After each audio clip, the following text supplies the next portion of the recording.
পুরো রাস্তা অন্ধকার, কেউ নেই।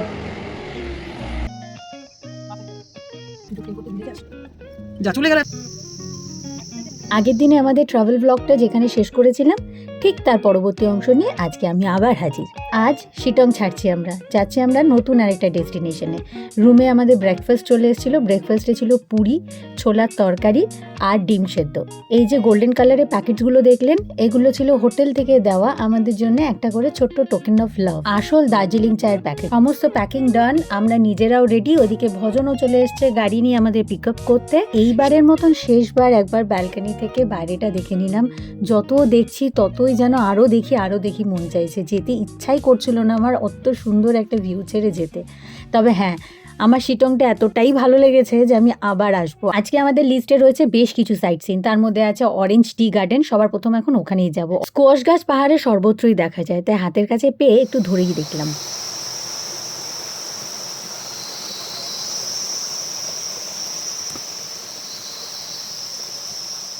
আমরা পৌঁছে গেছি অরেঞ্জ গার্ডেন, যার জন্যে গোটা শিটং এত পরিচিত, বহু আলোচিত শিটংয়ের অরেঞ্জ গার্ডেন। সেখানে আজকে আমরা পৌঁছে গেছি। তবে গার্ডেনে ঢোকার মুখেই ওই যে ঝর্ণাটা দেখলেন, ওটা একটা প্রাকৃতিক ঝর্ণা।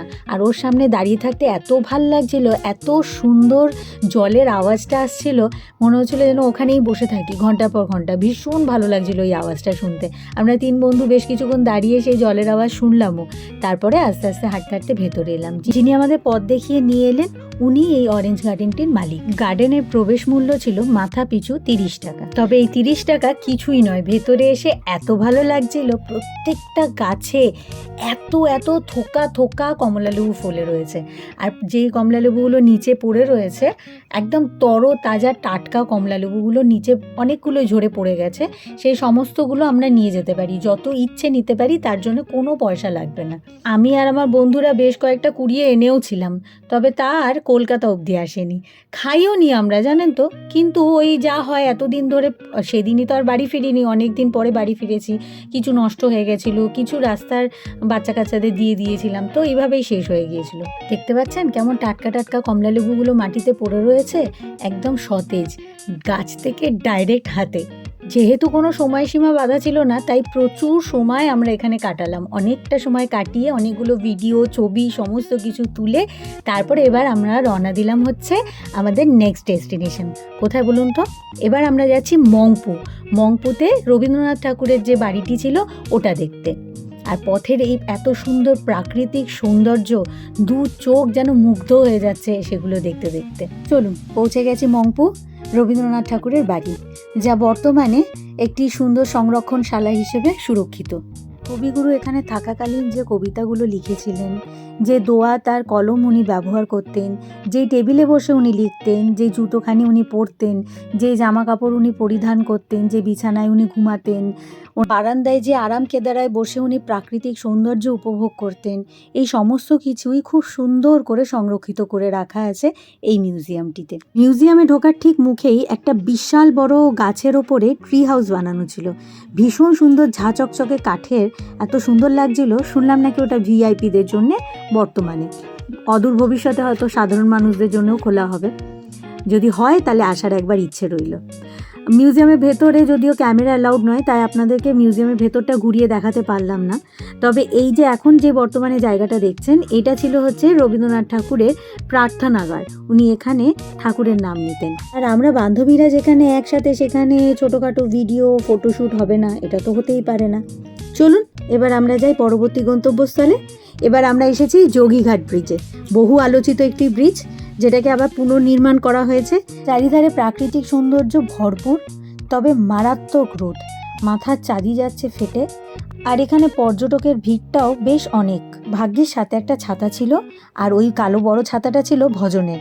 এত বড় সাইজ যে একটা ছাতার তলায় আমরা 3 জনই এসে গেছিলাম প্রায়। চলুন নদীর পাড়ে গিয়ে একটু বসি। কুলকুল করে বয়ে যাচ্ছে স্বচ্ছ ঠান্ডা রিয়াং নদীর জল।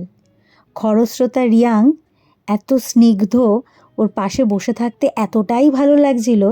পা ডুবিয়ে বেশ কিছুক্ষণ আমরা 3 বান্ধবী বসেছিলাম। তারপর ভাবলাম যাই একটু ব্রিজ থেকে ঘুরে আসি। ব্রিজে গিয়ে একটু ঢং করলাম ওই আর কি, নানান রকমভাবে কয়েকটা ছবি তুললাম, ভিডিও করলাম। এই যে ব্রিজটা দেখছেন এটা নতুন, খুব বেশি পুরনো নয়, কয়েক বছর আগেই বানানো। আর এর ঠিক পাশেই 100 বছরেরও পুরনো ব্রিটিশ আমলে বানানো কাঠের ব্রিজটি রয়েছে, যেটি এখন ধ্বংসপ্রায় অবস্থা। শোনা যায় নেপাল থেকে বহু যোগীরা এই ঘাটে এসে স্নান করতেন, তাই এই ঘাটটির নাম দেওয়া হয়েছে যোগী ঘাট। এই কখন ব্রেকফাস্ট করে বেরিয়েছি, একটু একটু খিদে পেয়েছে, তাই মোমো আর ফুচকা আমাদেরকে রিয়া খাওয়ালো, ওর ট্রিট ছিল। চলুন, শহরে পৌঁছে গেছি, দেখে চিনতে পারছেন তো, টয় ট্রেন দেখে বোঝা যাচ্ছে নিশ্চয়ই কোথায় এসেছি। ইয়েস, আজকের মতন আমাদের শেষ ডেস্টিনেশনে আমরা পৌঁছে গেছি। আমরা এসেছি দার্জিলিং।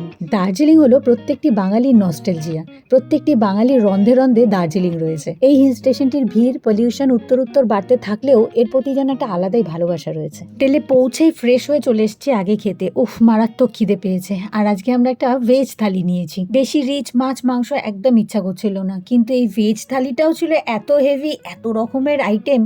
ও, আমরা কোন হোটেলে আছি? আমরা হোটেলে আছি হচ্ছে মহাকাল অ্যানেক্স। আসলে না, ঢোকার সময় যে একটা ভিডিও নেব বা একটা ছোট ক্লিপ নেব আমি একদম ভুলে গেছি, এতটাই টায়ার্ড ছিলাম যে ভুলেই গেছি। খাওয়া দাওয়া সেরে টানা ঘন্টাখানেক ঘুম দিয়ে এবার আমরা সন্ধ্যাবেলায় এসেছি ম্যালে। আমাদের হোটেল থেকে ম্যালের দূরত্ব পায়ে হেঁটে ম্যাক্সিমাম 10 থেকে 15 মিনিট।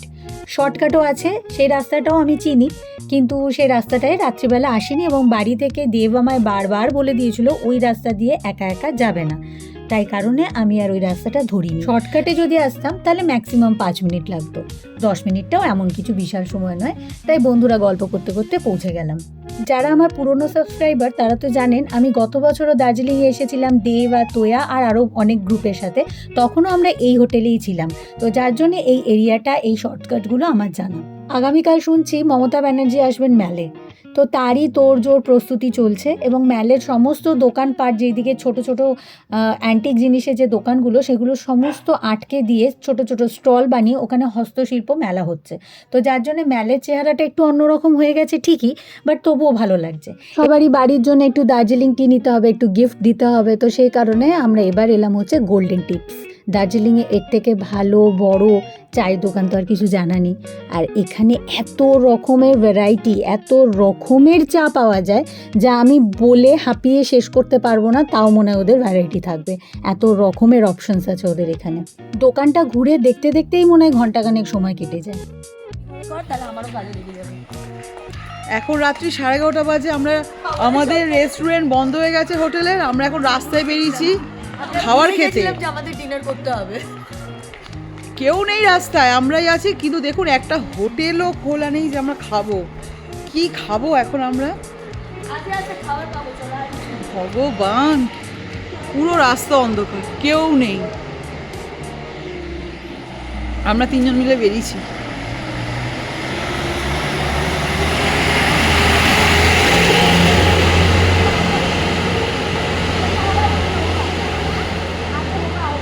কি বলে রে? কি বলো রে? বললো আগে দোকান হোগা, আগে দোকান হোগা, পড়িস না, ওর মাথা ফাটায়গা যদি না হয়। তুই শুধু গড়িয়ে পড়িস না বা কোনো গাড়ির তলায় সহিত হোস না। এই বন্ধ করে দেবো।